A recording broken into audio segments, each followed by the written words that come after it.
Neno hili si hivyo, mambo ni matatu.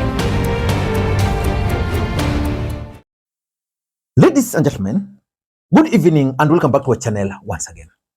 I have always opined on this platform on many occasions that in politics nothing happens out of mere coincidence, and that everything in politics is normally well planned, well scripted, and executed to achieve a specific political objective.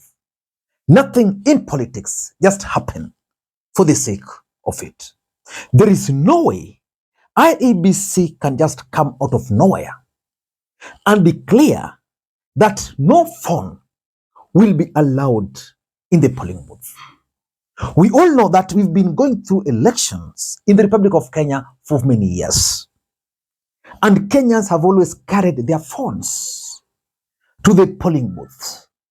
But this time, because of these by-elections, IEBC are saying nobody should carry their phone in their pockets to the polling booth.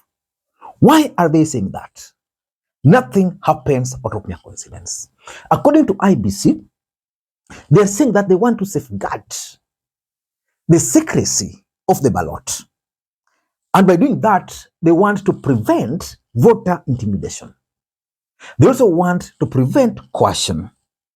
And of course, they're also saying that by preventing people from going with their phones to the polling booths, they are going to stop voter bribery. I want to ask you, ladies and gentlemen, what is wrong by me going to the polling booth, marking whatever box I want, and then taking a photo of it? Because when it comes to secrecy, I'm supposed to be alone there, make my own decision. I doubt if there's any law that mandates IEBC to ask me to put my phone somewhere. There's an objective. And I want you guys to listen to this particular clip here so that you can understand the objective why IEBC are insisting that this time around, nobody will be allowed to take photos. Now, before I read that determination, I want to say this. The greatness of a nation lies in its fidelity to its constitution and a strict adherence to the rule of law. And above all, the fear of God. What comes to your mind after listening to that speech by David Maraga? The truth of the matter is that on that particular day, the Supreme Court, in their own judgments, decided to nullify the election of Uhuru Muigai Kenyatta after Raila Odinga successfully petitioned it before them. The truth is, Raila Odinga was able to do that because he had evidence. And some of those evidence were actually in form of videos, some were in form of pictures. Why do you think IEBC are telling Kenyans that you can never take photo of the ballot paper which is yours? For me, if I were to go there and then they insist that I leave my phone, I have a right to say I'm now not voting. But I want to reveal to you guys why they are insisting. Before we do that, for those who are watching this channel for the first time, please take a second or two, click the subscribe button so that next time we produce a video like this, YouTube will automatically notify you. And to the subscribers, I want to continue thanking you guys for your continued support. Because without that support, this channel cannot be where it is. Ladies and gentlemen, let me ask you this question. Do you think IEBC, as currently constituted, can preside over a free, fair, verifiable, and credible elections in the Republic of Kenya? That is the question which each and every Kenyan should actually be able to answer. One of the issues, or the reasons why Raila Odinga never became the president of the Republic of Kenya is because his supporters always believed that he always won, but his victory are always stolen.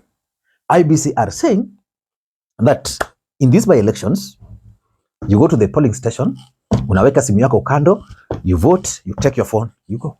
How is that even possible? Why are they doing that? Ladies and gentlemen, for me, these are the reasons why IEBC are implementing that. Number one, there can never be a free and fair election in the history of the Republic of Kenya. The election in Kenya is the most expensive election in the world.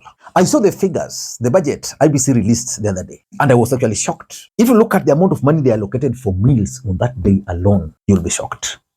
But despite the fact that it is the most expensive election, then questions of accountability and transparency still always emerge. Why? Because IEBC is supposed to be independent, but they are never independent. So they want to gauge the reaction. They want to experiment what they are planning to do in 2027. Remember, in the last election, Raila Odinga failed during the petition because they did not have evidence. We turn to Form 34A for Gasharaigo Primary School, which was sensationally presented by Madam Judy Soweto, advocate, to show that one, Jose Kamango, accessed the RTS and interfered with the result contained therein. This also turned out to be no more than hot air, and we were taken on a wild goose chase that yielded nothing of provide. If Raila Odinga had evidence, then probably the election would have been nullified. The truth is, if you go to the polling station and you took the photo of how you voted and you don't post it, I mean, there's no problem. And even if you have to vote and then share it, I mean, what's the problem? What's the problem? How is that voter intimidation? How is that voter bribery? Because I doubt if the drafters of our constitution considered those as part of violation of the secrecy or privacy. But they want to gauge that if we stop Kenyans from taking photos in this election, will we be able to implement it in 2027? How are they going to react? That's number one. Number two, there's a very important aspect of election, which is called exit polls. And by the way, at the end of every election, like I'm 100% sure right now, the NIS already know what's won in Isiolo South. Because there's always the exit poll. How people are voting. So assume you go to a polling station and you are 5 of you guys, or 6, or even 20 of you guys. You took a photo, then you shared. Different.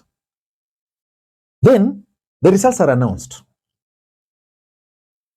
You voted in a similar way or as the same candidate. Then the results are announced, and in that polling station, instead of that person you voted for getting 20, they get 10. That's what IEBC are trying to avoid. A situation where people would start questioning the transparency of the outcome. So it's possible normally to persuade people, like if you go and say you vote one term, or you go and say you vote this person, then you share, it can actually influence the others. It makes sense to vote in a different way. It can also persuade others to go and now bring their supporters to try and add the votes. But if you look at it critically, it has to do with the exit polls. So that if something fishy happens, I mean, there's no evidence. Number 3, and I think this is the main objective, to erase evidence. You see, it's not a matter of only voting. What IEBC are saying is that after you vote, in the last election, remember what IEBC did at the police. They said, you vote, then you go back home. As if it's criminal offense to vote and stay in the polling station. Because what happens at the polling station is that votes are supposed to be counted there. Simple. In a free and fair election, you can vote and wait until your candidate is declared the winner. Yeah, but these guys were saying in the last election, you vote, you get out. Yeah, because the fear was if you vote and then you go to where the votes are being counted, where agents are supposed to be, then they start counting 1, 2, 3, 4, blah, blah, blah, blah, blah. Someone records. That becomes an evidence.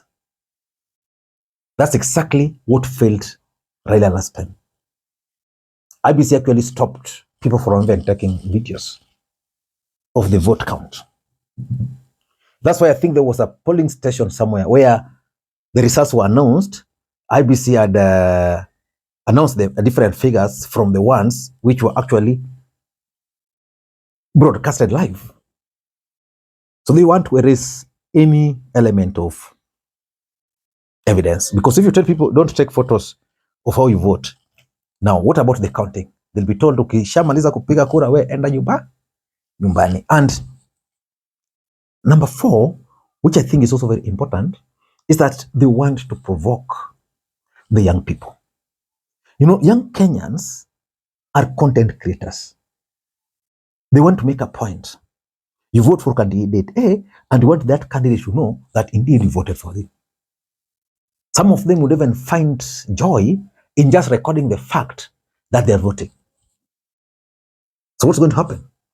Some of them are going to be angry. Some of them are going to be mad. And then they'll start expressing their rage. And that's how you provoke these Gen Zs to react. And then you wait to see the extent of their reaction. Are they just going to react for a short time? Or are they going to make noise?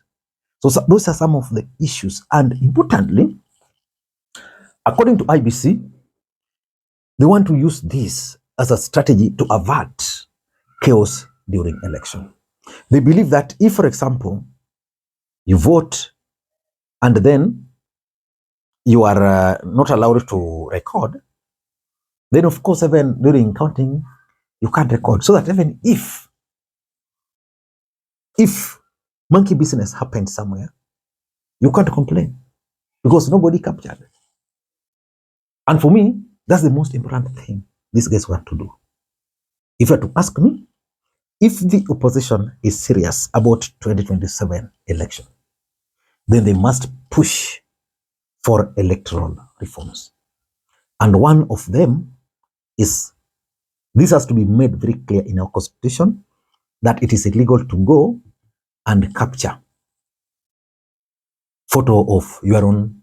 Because I thought, once you are given that ballot paper as a registered voter, I thought that's your document. That's your right now. You can decide to vote for person A, B, you can even decide to destroy it just by making the wrong mark and the post is there as a protest note. Taking a photo after protesting, I don't think it's bad. But let us wait and see. But for me, I'm looking at this as a test run for 2027. Opposition should be very careful. Raila is no longer there to fight this. It is their own war. I don't know what to think this might take. Until next time, this is Lee Makwiny. Bye-bye.